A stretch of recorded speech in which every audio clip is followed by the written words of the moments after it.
You've seen the videos, how to get ahead of 99% of people in 6 months, monk mode, what it takes to become successful, the final form of self-help, entrepreneur, personal development YouTubers is to make a video on monk mode. And now I'm doing the same. So I'm going to talk about why people fail to do monk mode. There's 5 reasons, and I'm also going to show you how to solve these issues as well. So let's start with the first one, which is that you fail to do monk mode because you haven't counted the cost or made a strong enough commitment. What a lot of people will do is they'll be browsing YouTube one night and they'll see one of these videos on monk mode, how to get ahead of 99% of people. You've got to include that. And they will watch this and they'll feel this sort of motivational high. They'll be thinking, this is what I need. This will solve all my problems. And what they'll do in that moment is make a decision. It will be an impulsive decision based on this motivational high. And they'll say to themselves, I am going to do monk mode starting tomorrow. And because it's the evening when they're watching this, they don't have to take any action that day. So it's a very easy thing to tell yourself. You can always tell yourself, yeah, I'll go to the gym tomorrow. It's much harder to say that in the morning because you're like, well, I could go today. And so they wake up the next day and chances are they're probably quite motivated and they have a good day and they get work done and so on and so forth. But then a few days go by and they start to waver a little bit. They start to think, maybe this is the wrong goal. Maybe this is not the right project I'm working on. Maybe I should switch. They get a few weeks in. If they get a few weeks in, most of them don't. And you start to think, this is harder than I thought, harder than I expected. I'm missing this. I find it so hard, and then they quit. And this is because it's an impulsive commitment, an impulsive decision. It's not really a commitment that was made during a motivational high without really thinking through, what does this actually look like? What are the costs of doing this? There's always a sacrifice that needs to be made if you're doing a period of monk mode. And they don't think through this. And so they quit. They fail because that commitment energy just isn't there. There is no commitment. It was just like a rash decision. When you are in this state of motivation, inspiration, you're in this state of emotional arousal, you become extremely optimistic. You start thinking, the next 6 months is going to be amazing. I'm going to get so much done. I'm going to become a millionaire, starting my dropshipping store or whatever. And of course, that's not exactly true, right? Like the next 6 months is not going to be sunshine and rainbows. It's going to be hard. There's going to be challenges because you're working harder than you've ever worked before, most likely. So this motivational high that makes you extremely optimistic, what happens is you then get started and your extreme optimism turns to unmet expectations because monk mode is hard and that's discouraging. And so you quit. But when you consider the cost, you count the cost, you think about how difficult it will be, and then you still commit to it in light of that, not only are you far more likely to stick to your plan, but you're far more prepared to face the inevitable challenges and frustrations that crop up during your monk mode phase. Imagine a great war general going into battle based on some impulsive motivational high without counting the cost, without thinking through strategy, without thinking about what could go wrong. That is not a great war strategist. A great war strategist does what I just said. They count the costs, they think through the strategy, they are prepared, at least somewhat, for the challenges and setbacks that they might face. And then they make a commitment if it makes sense to do so. The second reason that a lot of people fail to do monk mode is that they don't have alignment. They end up working on something that they don't really care about, or that someone told them they should care about, but they realize that they don't when they get into it, or they can't see why it's important, or they simply haven't figured out yet why it's important. And when you don't have this alignment, it's very hard to work for an extended period of time because it feels pointless. And you know this if you've ever worked a job that you didn't like. Even though you were getting paid for it, you still felt like something was out of alignment. You found it really hard to work. If you've done client work, maybe you're a freelancer or you run an agency, you've done client work, you took on a job because it was good money and you got halfway through and you're like, I shouldn't have done this because there's no alignment there. So to prevent against this, you want to seek alignment, but not perfect alignment. You want to spend some time, ideally before you start your monk mode season or time, thinking about what is it that I'm interested in at the moment, what am I curious about, what can I spend a lot of time digging into, what can I work on. You know, it might be that you want to start a business, an online business. It might be that you want to write a book. It might be that you want to grow a YouTube channel around a certain topic. Think about what that is. It doesn't have to be like this thing that you are completely obsessed with and completely passionate about. If you are, that's great. But often people don't have that. They don't have something that they're super obsessed with yet or super passionate about. And what you'll find actually is that as you go through your monk mode and you work on this every day, you will find that obsession. You will find that passion. It will ramp up as you work on the thing and you get better at it. You have to remember that alignment is just as much a product of action as it is orientation. It's unlikely you'll have this perfect alignment at the start. You just need some that will enable you to begin and start working. To give you a concrete example, this YouTube channel for me, at this point, I'm obsessed with what I'm talking about, with performance and productivity and how to be a better human being and just like entrepreneur and whatever. But 6 months ago when I started making videos on this topic, I was just like kind of interested in it, right? But through that repetition and through learning more about it and kind of getting completely involved in it, I've developed this obsession and this passion. So it takes time. Expect it to take time. But the point here is that you don't work on something you have zero interest or zero curiosity about, right? If I was to make a YouTube channel on, I don't know, like the intricacies of local politics, that would be pretty hard. I have zero interest in that. The third reason people quit is because they do not have clarity. And you might be thinking, well, isn't that the same thing as alignment? No, it's not. If we think of alignment as the why are we doing this? Clarity is the how and the what, all right? So it's more tactical. And when you don't have it, when you don't have clarity, chaos and friction ensue. You don't know what to work on, so you don't end up working. You find it way easier to procrastinate and not do the work. And of course, as a result, you usually end up quitting monk mode. So you want to create this clarity. You want to make sure you have it. Even if you know where you're going, you want to know how to get there and what to do. There's a few ways to gain clarity. The first is to follow a proven roadmap, if there is one. If you're trying to do something like start a marketing agency, become a highly paid freelancer, write a book, there are plenty of resources out there that can show you just how to do that by people who have done it. Whether it's a book or a course or an email newsletter or whatever.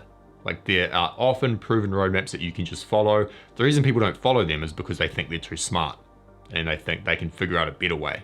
I don't recommend that.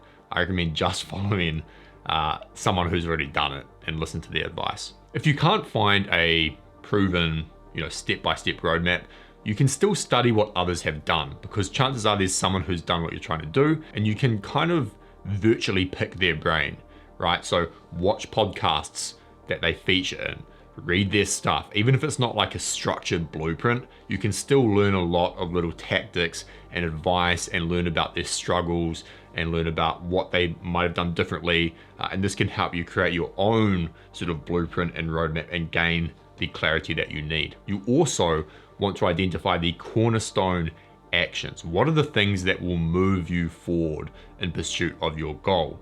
For example, if you are trying to start a service-based business, like a marketing agency, one of the core actions is to get sales, to actually get customers. And that might look like cold calling or cold email.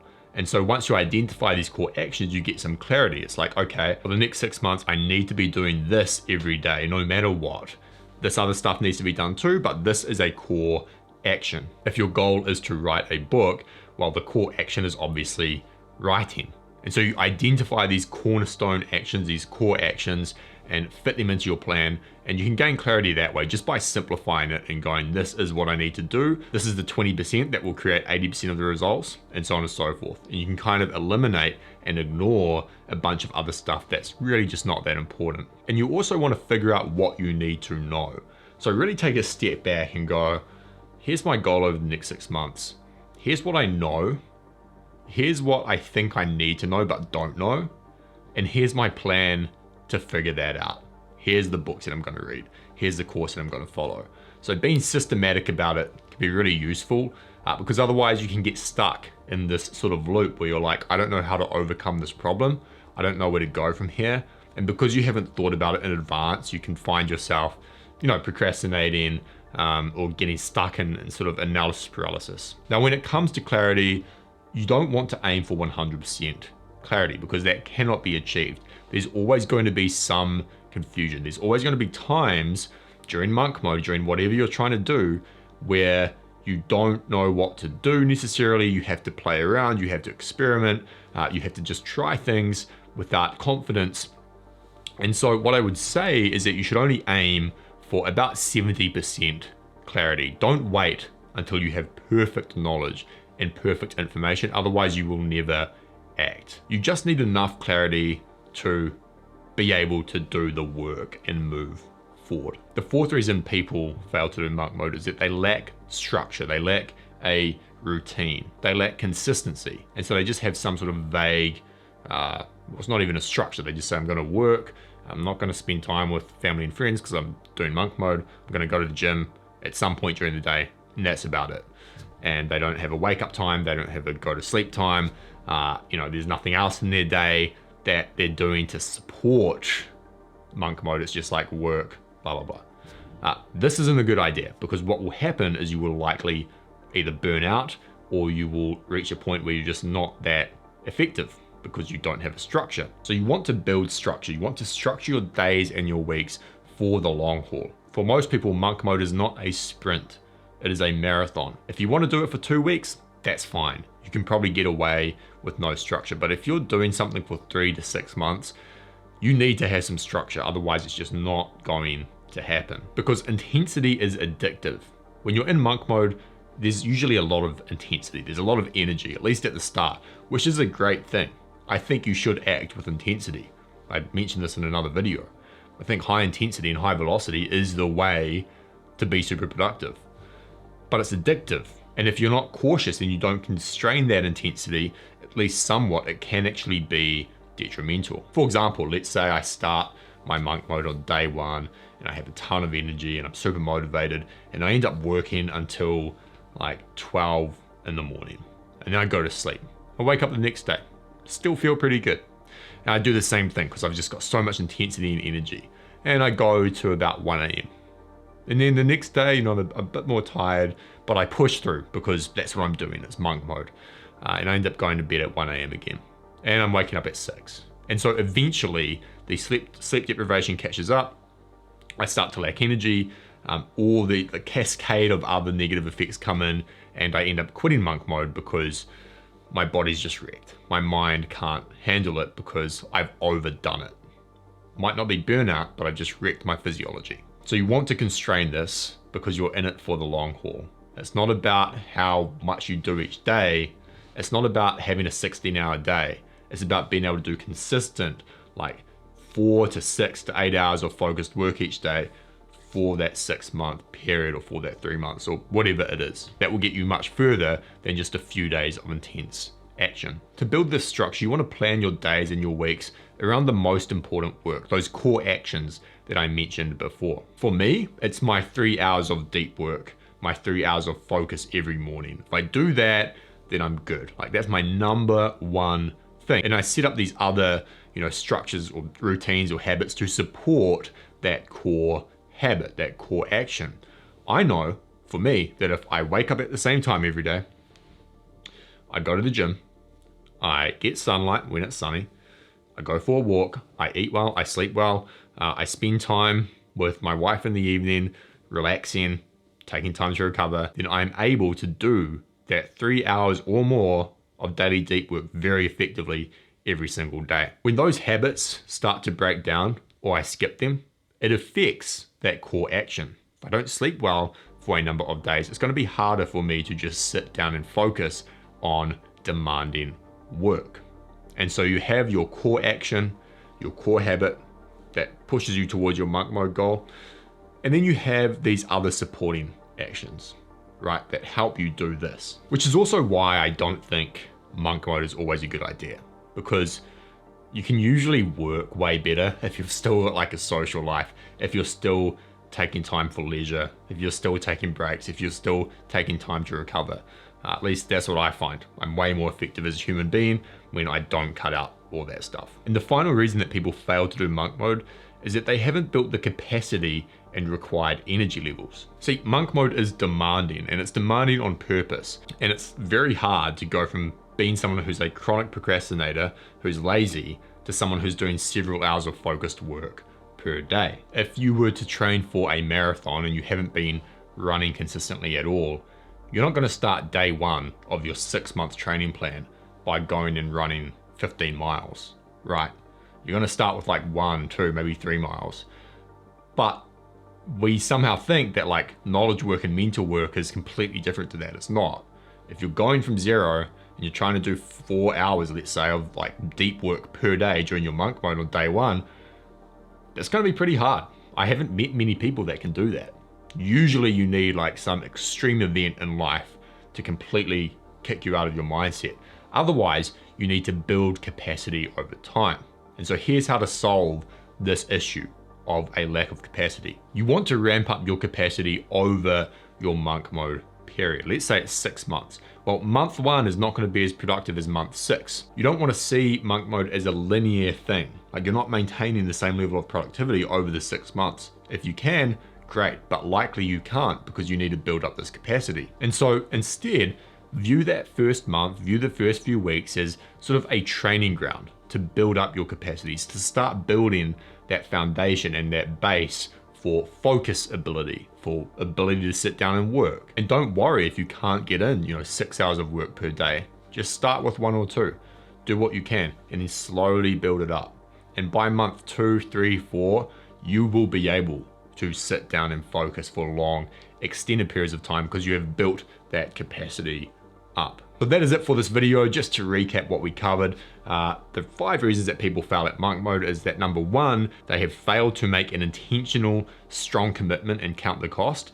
2, they lack alignment. They're not working on something that they are interested in or curious in. It's just random work that they think they should do. The 3rd is that they lack clarity. They don't know the what and the how.